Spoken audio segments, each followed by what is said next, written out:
Kenakanlah hambamu sebagai pakaianmu, agar apa yang menjadi kehendak Bapa di sorga, yang menjadi isi hatimu ya Tuhan, dan apa yang dibutuhkan oleh umatmu yang ada di tempat ini, yaitu roti surgawi, mana surgawi, biar itu yang akan Hamba sampaikan dan menjadi makanan bagi jiwa kami.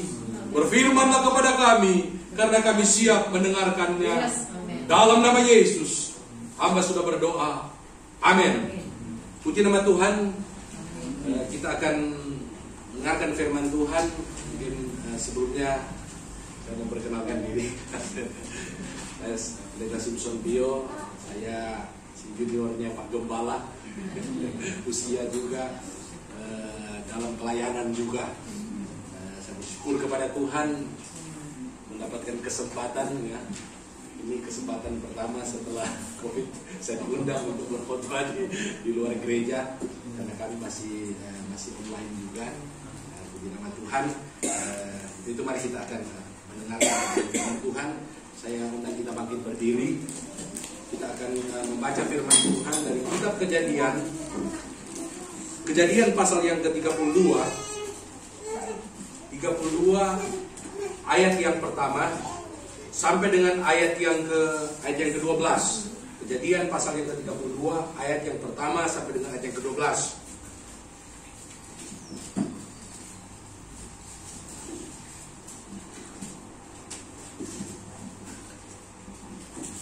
Kita akan baca bersama-sama. Oke, 1, 2, 3. Yakub melanjutkan perjalanannya, lalu bertemulah malaikat-malaikat Allah dengan dia. Ketika Yakub melihat mereka, berkatalah ia, ini bala tentara Allah, sebab itu dinamainya lah tempat itu Mahanaim. Sesudah itu Yakub menyuruh utusannya berjalan lebih dahulu mendapatkan Esau, kakaknya, ke tanah Seir daerah Edom. Ia memerintahkan kepada mereka, beginilah kamu katakan kepada tuanku, kepada Esau, beginilah kata hambamu Yakub, aku telah tinggal pada Laban sebagai orang asing dan diam di situ selama ini. Aku telah mempunyai lembu sapi, keledai dan kambing domba, budak laki-laki dan perempuan. Dan aku menyuruh memberitahukan hal ini kepada tuanku, supaya aku mendapat kasihmu. Kemudian pulanglah para utusan itu kepada Yakub dan berkata, kami telah sampai kepada kakakmu, kepada Esau, dan ia pun sedang berjalan menemui engkau, diiringi oleh 400 orang.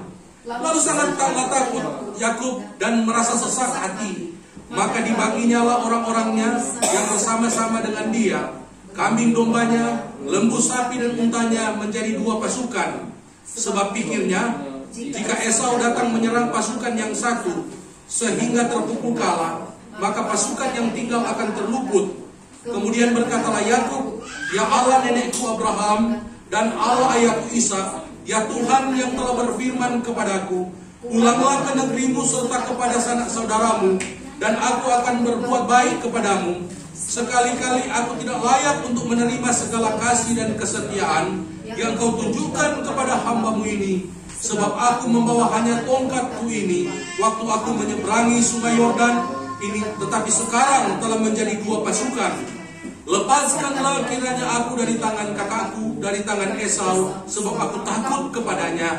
Jangan-jangan ia datang membunuh aku, juga ibu-ibu dengan anak-anaknya. Bukankah engkau telah berfirman, tentu aku akan berbuat baik kepadamu dan menjadikan keturunanmu sebagai pasir di laut, yang karena banyaknya tidak dapat dihitung. Puji nama Tuhan.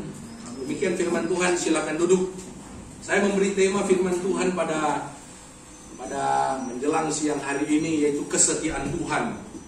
Dan saya mendapatkan di dalam kehidupan daripada Yakub, saya renungkan beberapa hari ini tentang kehidupan Yakub, bagaimana Allah setia di dalam kehidupannya.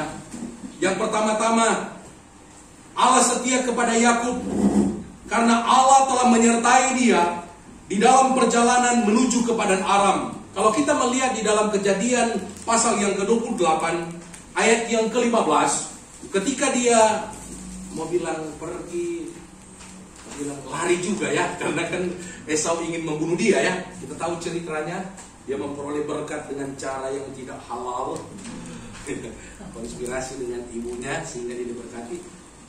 Padahal tanpa itu pun Ishak dapat memberkati dia. Allah tidak memerlukan, dalam pengertian kita harus berbuat dosa baru firman-Nya akan terjadi. Tetapi ada kasih karunia buat Yakub, sehingga sekalipun dengan cara seperti itu, memang namanya kan Yakub penipu ya. Dia menipu ayahnya, kakaknya gitu ya. Tapi akhirnya itulah latar belakang orang percaya kebanyakan. Saya dan saudara nggak tahu ya, latar belakang kita seperti apa. Tapi tokoh-tokoh Alkitab, salah satu diantaranya Yakub ya, itu latar belakangnya. Tapi kita melihat kehidupannya setelah dia berjumpa dengan Allah di Sungai Yabok, itu berbeda. Allah setia dalam kehidupan Yakub karena Allah telah menyertai dia. Dalam Kejadian pasal yang ke-28 ayat yang ke-15, firman Allah berkata, sesungguhnya aku menyertai engkau dan aku akan melindungi engkau kemanapun engkau pergi, dan aku akan membawa engkau kembali ke negeri ini. Sebab aku tidak akan meninggalkan engkau, melainkan tetap melakukan apa yang kujanjikan padamu. Allah menyertai Yakub ketika dia akan pergi ke Padan Aram. Kemudian Allah menyertai dia selama 20 tahun di Padan Aram, diberkati. Kemudian ketika Allah menyuruh dia kembali ke tanah Kanaan, Allah juga menyertai dia.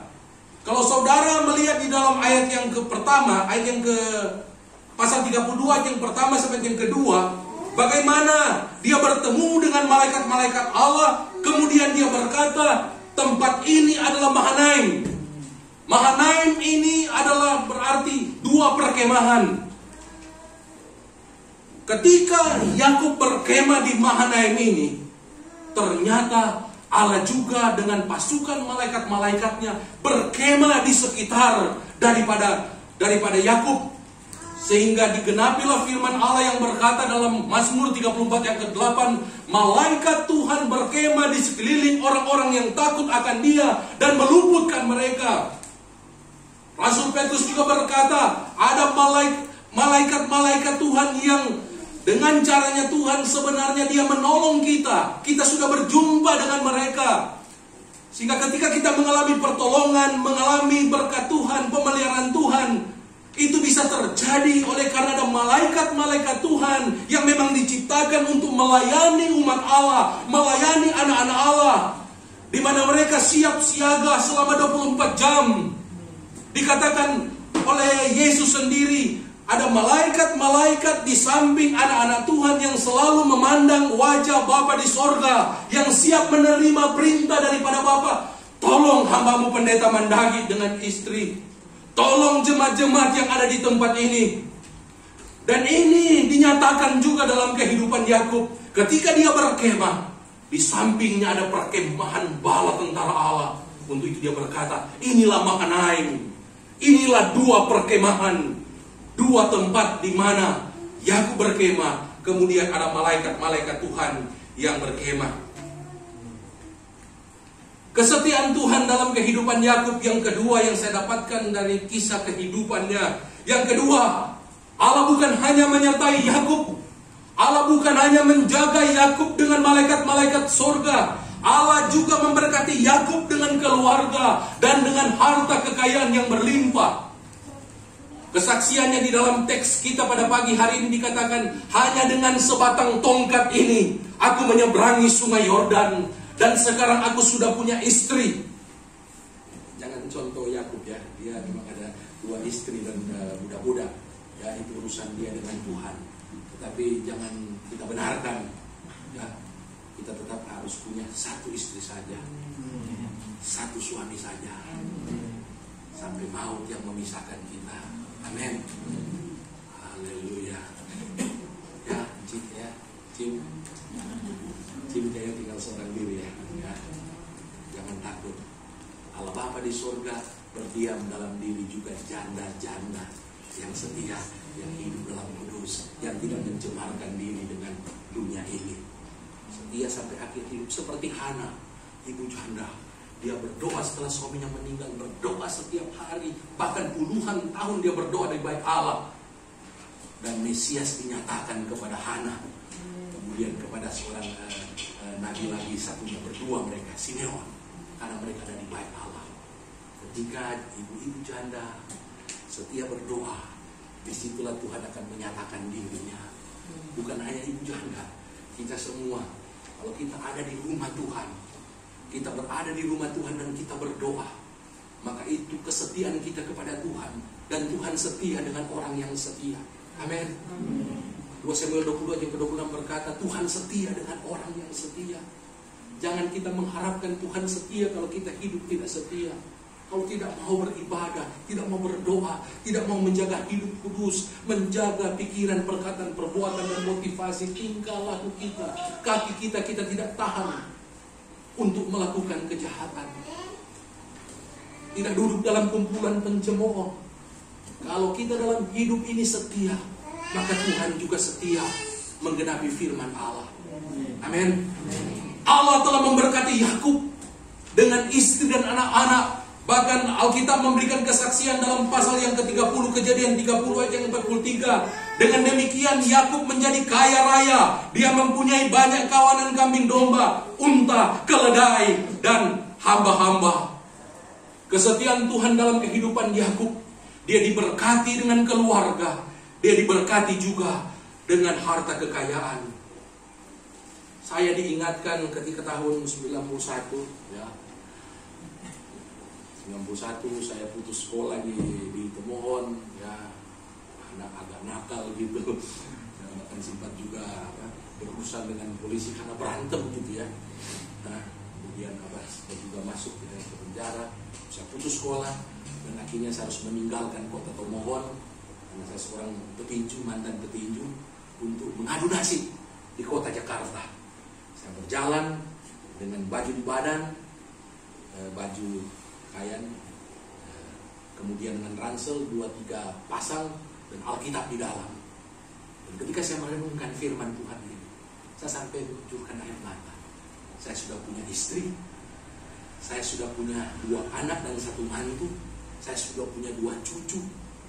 Dan waktu saya jalan ke sini beratnya 67, sekarang sudah 107. Jangan ikuti itu kayaknya so besar. Artinya apa? Kesetiaan Tuhan dalam kehidupan kita ini Dia tunjukkan juga dengan memberkati keluarga kita, memberikan keluarga kepada kita, memberikan juga harta kekayaan kepada kita. Amin. Kemudian yang ketiga, kesetiaan Tuhan dalam kehidupan Yakub. Allah telah mengaruniakan dia mimpi di Betel. Saudara tahu apa yang dialami oleh Yakub ketika dia dalam perjalanan menuju ke padang Aram. Dia bermimpi, dia melihat ada tangga yang menghubungkan surga dengan bumi, dan malaikat turun naik melayani Allah Bapa di surga.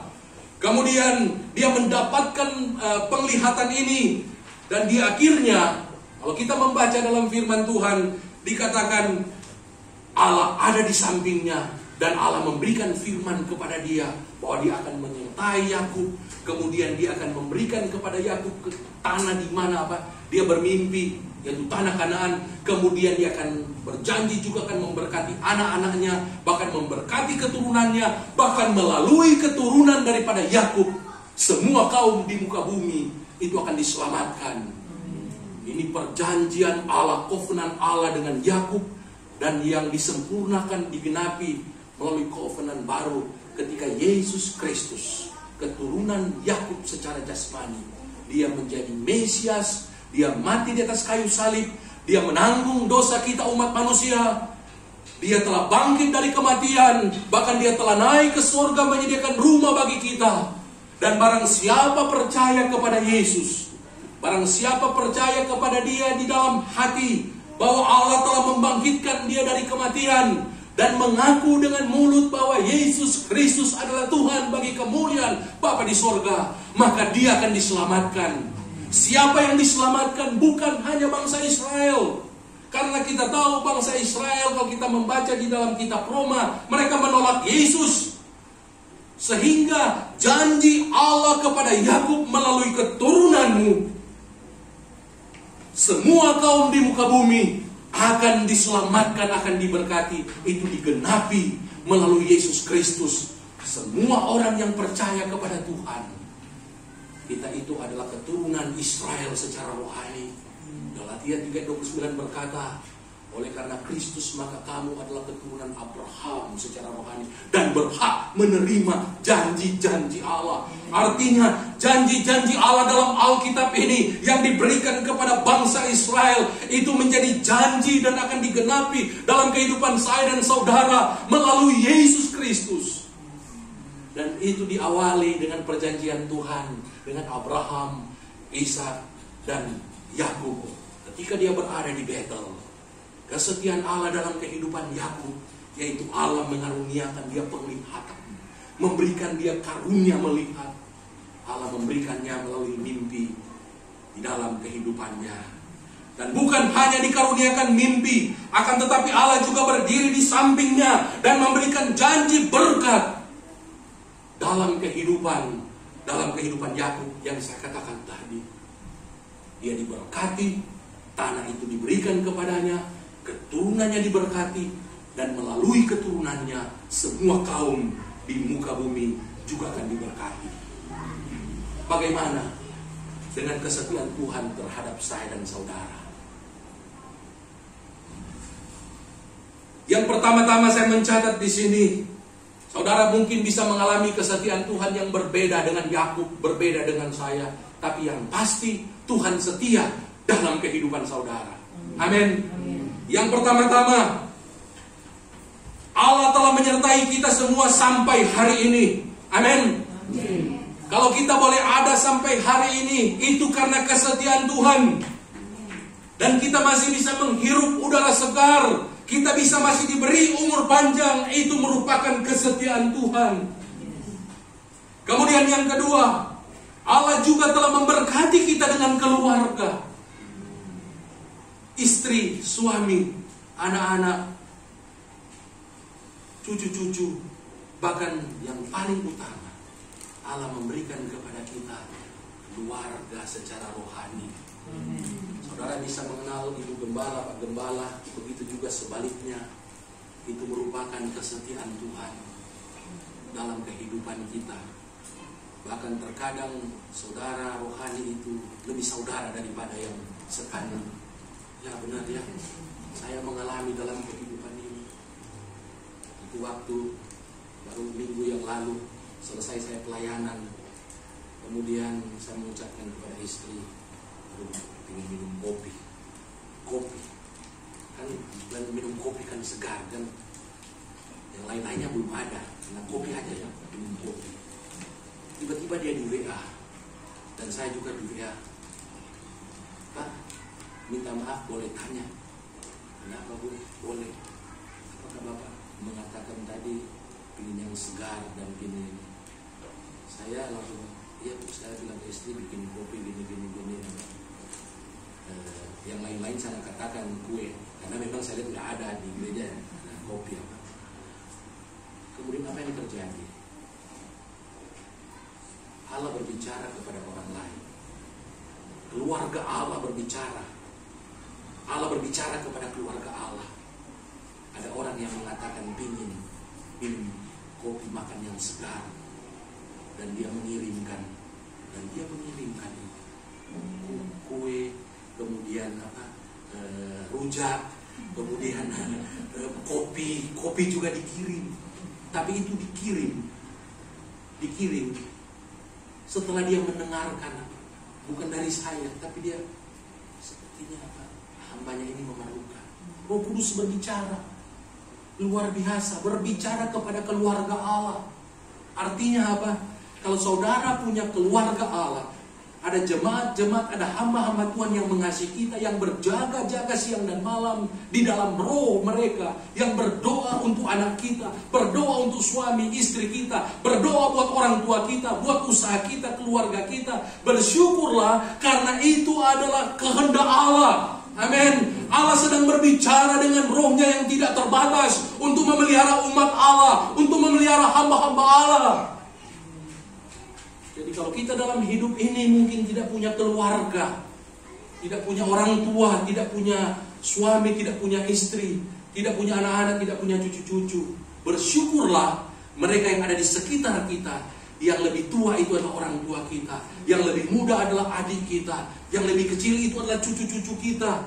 Amin. Untuk itu Tuhan berkata kepada Petrus, orang yang meninggalkan keluarganya untuk mengikuti aku, dia akan menerima 100 kali lipat. Tidak mungkin Petrus akan memiliki anak 100, saudara 100. Tetapi kita tahu sekali dia berkhotbah, 3.000 orang percaya, itu menjadi keluarga, menjadi anak-anaknya secara rohani. Amin. Allah memberikan kepada kita keluarga. Allah memberkati kita dengan keluarga. Allah memberkati kita juga dengan harta dan materi. Apa yang kita pakai, apa yang kita gunakan setiap hari, itu merupakan karunia Tuhan, pemberian Tuhan. Amin. Kemudian Allah juga telah mengaruniakan karunia dan talenta kepada kita. Yakub dikaruniakan untuk bermimpi, dikaruniakan karunia yang lain. 1 Korintus 12 ayat yang ke-7 berkata, kepada tiap-tiap orang, siapa mereka? Saudara. Semua saudara-saudari yang ada di tempat ini, semua kita diberikan karunia. Minimal 1 karunia Allah berikan kepada kita. Dia memberikan talenta, bahkan dia bisa memberikan lebih karunia, lebih dari 1 karunia dan talenta. Dia berikan kepada saudara. Itu kesetiaan Tuhan. Kita bisa menolong orang, itu karena karunia menolong. Kita bisa memberitakan Injil, itu karena karunia memberitakan Injil. Kita bisa mengundang orang menumpang di rumahku, itu karunia memberi tumpangan. Kita bisa menasihati orang lain, dia dikuatkan, itu karunia menasihati. Kita bisa menegur orang dengan lemah lembut dan menuntun dia ke jalan yang benar, itu karunia juga yang Tuhan berikan kepada kita. Amin. Kemudian Tuhan juga mengaruniakan juga kepada kita pemeliharaan yang ajaib. Ketika kita berdoa, saat-saat teduh saudara dan saya, ketika kita mendengarkan suara dari Tuhan, kuatkan hatimu, aku menyertaimu. Atau bangun jam 1 malam, teringat akan cucu, teringat akan anak, kita mencucurkan air mata mendoakan mereka. Teringat akan orang lain yang Tuhan taruh dalam hati pikiran, Allah berbicara, doakan dia.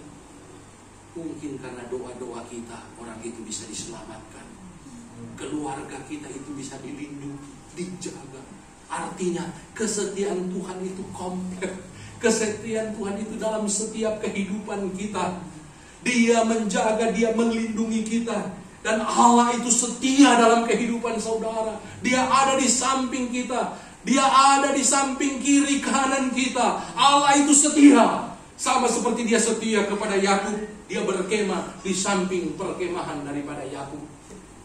Tetapi yang terutama ialah kesetiaan Tuhan dalam kehidupan kita. Yang paling besar adalah karena begitu besar kasih Allah akan dunia ini, sehingga ia telah mengaruniakan anak yang tunggal, supaya barang siapa percaya kepadanya tidak akan binasa, melainkan diperoleh hidup yang kekal. Ton huion monogenes, anak Allah satu-satunya yang unik, tidak ada duanya. Kalau saudara dan saya memang anak-anak Allah, tetapi kita berbeda dengan anak Allah yang satu-satunya, tunggal, unik, hanya dia. Karena apa? Karena dia sendiri dilahirkan bukan oleh manusia dalam pengertian hubungan biologis. Dia bukan dilahirkan dari debu tanah seperti Adam. Dia bukan dilahirkan daripada rusuk seperti Hawa. Tetapi Yesus Kristus Allah kita, Tuhan kita, Dia adalah anak Allah yang meminjam rahim daripada Maria, yang lahir melalui darah yang kudus. Kemudian dia hidup kudus selama 33 tahun setengah. Dan firman Allah berkata, Yesus menantang orang-orang Farisi ahli Taurat, siapakah di antara kamu yang dapat membuktikan bahwa aku berbuat dosa? Mereka tutup mulut. Karena apa? Yesus Kristus Tuhan kita, Allah kita, Dia adalah Allah yang kudus tanpa dosa. Dan hanya Dialah yang memenuhi syarat untuk ada anak domba Allah yang dikorbankan di atas kayu salib untuk menghapuskan dosa dunia, untuk menyelamatkan umat manusia dari dosa-dosa. Anak Allah yang satu-satunya, yang tunggal, dikaruniakan kepada kita. Artinya apa? Sekalipun mungkin saudara ditinggalkan hari-hari ini, sekalipun mungkin saudara mengalami dampak corona, di PHK, penghasilan tidak bertambah, bahkan berkurang, kebutuhan kuota semakin meningkat, anak-anak ya sekolah, ya deta juga, hal di rumah mau ngapain? Kebutuhan listrik semakin bertambah, ya kan? Kalau istilahnya, kalau waktu sebelum corona, rice cooker mungkin dinyalakan 1 hari 1 kali, tapi sekarang 1 hari bisa 2-3 kali untuk masak. Ya, listrik menyala terus, TV juga menyala. Haleluya. Tapi percayalah, sekalipun saudara mengalami pergumulan, mengalami kekurangan, Yesus sudah mati terlebih dahulu 2000 tahun yang lalu. Anak Allah sudah mati bagi kita 2000 tahun yang lalu. Anak Allah sudah berkorban bagi kita 2000 tahun yang lalu. Penderitaan ringan zaman sekarang itu tidak dapat dibandingkan dengan kemuliaan yang akan dinyatakan kepada kita. Itu firman Allah, Roma 8 ayat ke-18. Artinya, ketika kita mengalami penderitaan dalam hidup ini, jangan tinggalkan Yesus. Jangan berkurang kesetiaan kita, jangan berkurang ketaatan kita, karena penderitaan ringan zaman sekarang ini tidak dapat dibandingkan dengan kemuliaan yang sudah disediakan bagi kita. Kita sudah menerima hari ini. Untuk itu Roh Kudus diberikan kepada kita sebagai jaminan, sebagai panjar untuk kita memperoleh kehidupan yang kekal. Kapan itu? Ketika saudara setia kepada Yesus dan mati dalam kesetiaan, kemudian itu langsung diberikan. Buktinya Roh Kudus dalam diri saudara. Dia menjaga, dia melindungi, dia menuntun, mengingatkan kita, termasuk melalui firman Allah pada pagi hari ini. Amin. Haleluya. Yesus sudah mati buat kita. Yesus sudah berkorban buat kita. Untuk itu bagaimanakah respon kita atas kesetiaan Tuhan yang luar biasa? Untuk itu mari kita melihat bagaimana respon daripada Yakub atas kesetiaan Tuhan kepadanya. Ketika dia diperhadapkan, kita membacanya tadi bersama-sama, ketika dia mengutus utusan untuk pergi menemui Esau di pegunungan Seir atau di Edom. Dan saya membaca dalam salah satu komentar dikatakan orang Edom ini jahat, dalam pengertian mereka liar, apalagi didasarkan dengan dendam. Yakub berpikir, sekalipun sudah 20 tahun, biasanya itu orang yang dendam, semakin lama tidak ada perbaikan, tidak ada pertemuan, tidak ada perdamaian, semakin lama itu, maka dendam itu akan semakin membara. Dan Yakub berpikir, Esau itu pasti semakin marah, karena dia pernah menipu yang namanya Esau. Dan ketika orang-orang yang dia suruh pergi dan kembali dan memberikan laporan, Tuanku, Esau sedang berjalan kemari dengan 400 orang Edom. Maka takutlah dikatakan, ya 400 orang, aduh. Dan apa yang dilakukan oleh Yakub? Responnya, itu juga harus menjadi respon kita sebagai anak-anak Tuhan. Apapun yang diperhadapkan kepada kita, jangan ragukan kesetiaan Tuhan. Tetapi seperti Yakub, dia berdoa dan dia mengingatkan Tuhan akan firman-Nya. Saya mau mendorong kita semua jemaat-jemaat Tuhan yang ada di tempat ini. Kalau saudara punya pergumulan, Bahkan tidak ada pergumulan sekalipun, ada kebutuhan-kebutuhan. Berdoalah kepada Allah dan berdoa dengan mengutip firman Allah. Amin. Bagaimana kita bisa berdoa mengutip firman Allah? Berarti hari-hari yang Tuhan berikan kepada kita, banyak di rumah memegang handphone, mari kita banyak membaca firman Allah, banyak menghafal firman Allah, banyak merenungkan firman Allah, dan banyak mempraktekkan firman Allah. Amin. Mari kita menghafal firman Allah. Tidak ada di antara kita yang bisa berkata, aduh susah mendapatkan firman Allah. Anak-anak pun bisa mengirimkan firman Allah saat ini. Bahkan di jalan-jalan pun ada firman Allah di Jakarta, dipajang di jalan-jalan. Artinya, saudara harus memiliki kerinduan yang mendalam untuk mempelajari firman Allah, merenungkan firman Allah, menghafal firman Allah. Sehingga ketika kita berdoa, Roh Kudus akan mengingatkan firman Allah itu. Dan kita berdoa mengingatkan Tuhan akan firman-Nya seperti yang dilakukan oleh Yakub. Allah, Engkau telah berjanji akan menyertaiku. Allah, Engkau berjanji akan memberkati keturunanku menjadi banyak. Jadi tidak mungkin Esau akan membunuh dia. Karena Allah itu setia dengan firman-Nya. Amin. Kemudian respon yang kedua, Yakub akan kesetiaan Tuhan. Dalam ayat yang ke-10 dikatakan, di dalam doanya, sekali-kali aku tidak layak untuk menerima segala kasih dan kesetiaan. Frase ini mencerminkan sifat daripada Yakub. Dia pribadi yang rendah hati. Ya, dia tidak layak ya. Dia sudah berjumpa dengan Tuhan di Betel. Allah sudah berfirman kepada dia ketika dia berada di padang Aram. Allah menyertai dia. Allah memperlihatkan dia surga, tangga ke surga, dari bumi ke surga. Allah telah menyertai dia. Artinya dia sudah dilimpahi dengan karunia dan talenta. Selama puluhan tahun dia mengikuti Tuhan, banyak mujizat sudah terjadi dalam kehidupannya. Dari hanya harta sebatang tongkat, dia sudah memiliki satu keluarga yang besar, bahkan memiliki hamba-hamba, bahkan memiliki harta. Tetapi tetap dia memiliki sikap yang rendah hati. Aku tidak layak Tuhan terhadap kasih dan kesetiaan. Inilah yang Tuhan inginkan dalam kehidupan saya dan saudara. Seberapa banyak Tuhan percayakan kepada kita berkat, karunia, talenta, kepandaian. Jangan kita menyombongkan diri. Mari kita seperti Yohanes Pembaptis. Dia sudah membaptis banyak orang. Dia sudah memberitakan Injil kepada banyak orang. Tetapi dia memberikan kesaksian, biarlah aku semakin kecil dan dia semakin besar, Yesus semakin besar. Orang yang rendah hati akan ditinggikan oleh Tuhan. Orang yang rendah hati akan mewarisi bumi, akan memiliki bumi.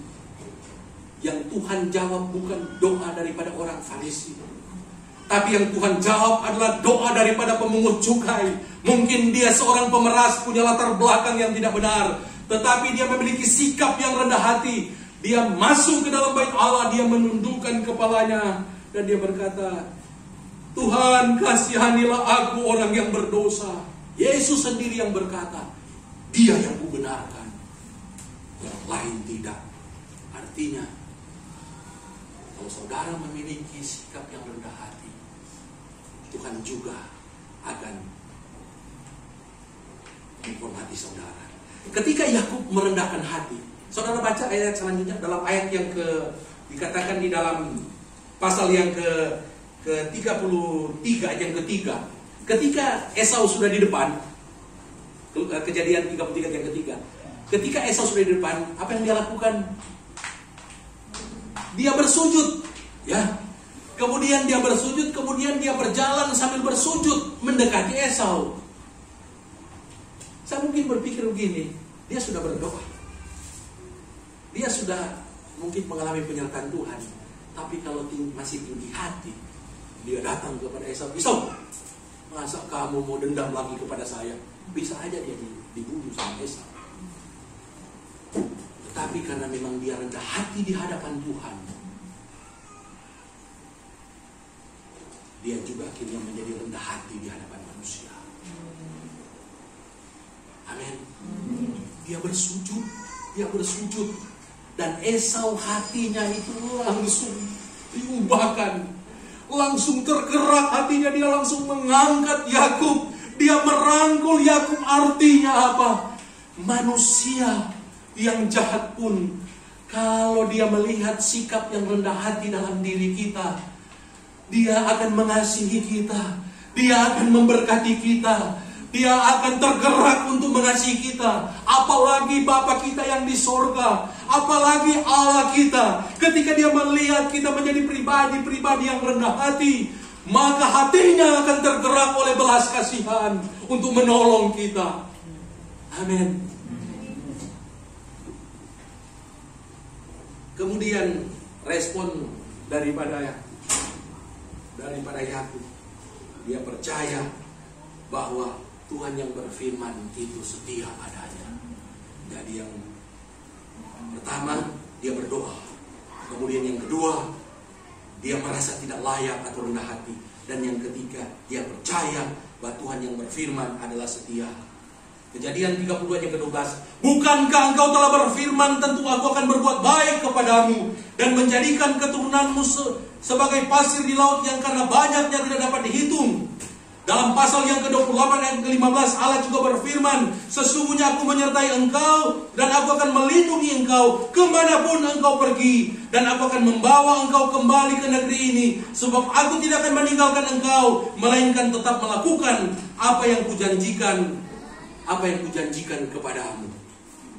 Yakub percaya Allah yang berfirman adalah Allah yang setia. Untuk itu kita melihat dalam kehidupan Yakub, hati Esau diubahkan.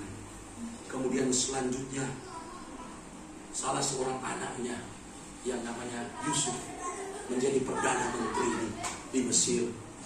Kemudian Kejadian pasal 47 ayat 7 dan 10 berkata, Yakub yang dulunya penipu, sekarang dia berdiri di hadapan Firaun dan dia mengangkat tangannya di hadapan Firaun. Dan dia menumpangkan tangan atas penguasa dunia pada waktu itu. Dia berdoa, dia memohonkan berkat Tuhan. Jadi sebenarnya Mesir itu adalah bangsa yang diberkati. Ya, bangsa yang diberkati. Untuk itu Tuhan berfirman, Mesir itu akan diselamatkan. Nah, Yakub sudah berdoa terlebih dahulu untuk Firaun.